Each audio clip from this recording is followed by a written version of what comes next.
আয় আয়। কই গো, আমার ভাই বিয়ে করবে, বিয়ের পর বোর সাথে কিভাবে ব্যবহার করবে একটু কাজকর্মগুলো শিখিয়ে দাও তো। আচ্ছা ঠিক আছে, তাহলে তুমি চলে যাও। আর শালাবু তুমি চলে আসো কেন?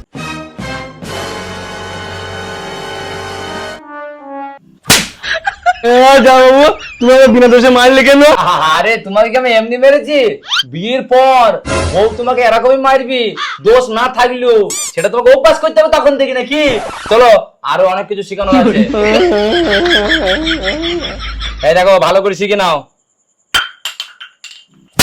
দিলি তো কাপটা ফেলে। ওই কাপটা আমি পুরো ফেলা, কাপটা তুমি ফেললে, আর বিনা ভালো তোমাকে একটা চোরও মারলে। এই তো ভুল করে দিলি তো। বিয়ের পর যত দোষই বইয়ের থাকুক, বউকে দোষ দিলে হবে না, সব দোষ নিজের ওপর নিতে হবে। বলো, কাপটা খেয়ে ভেঙেছে কেন? আমি ভেঙেছি? এই তো শিখে গেছো, চলো।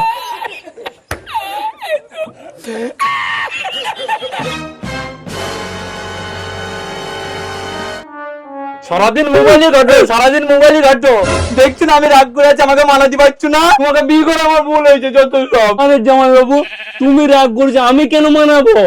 আরে তো আমার মারলি কেন? মারবো না মানে? বউ ভুল করুক আর না করুক, বউ রাগ করলে বউকে মানানোর স্বামীর প্রথম ধর্ম। তুমি স্বামী হয়ে বউকেই না মানাইলে তাহলে কিসের সংসার করলে তুমি? হ্যাঁ, ও বুঝেছি আমি। ও দিদি, আমরা বিয়ে করবো না। আরে কি বলছিস? কথাবার্তা তো সব হয়ে গেছে, তোকে তো বিয়ে করতেই হবে। না না, আমি বিয়ে করবো না। বিয়ের পর যে কত চলে না, জামাই বাবু ভালো করে বুঝিয়ে দিয়েছে।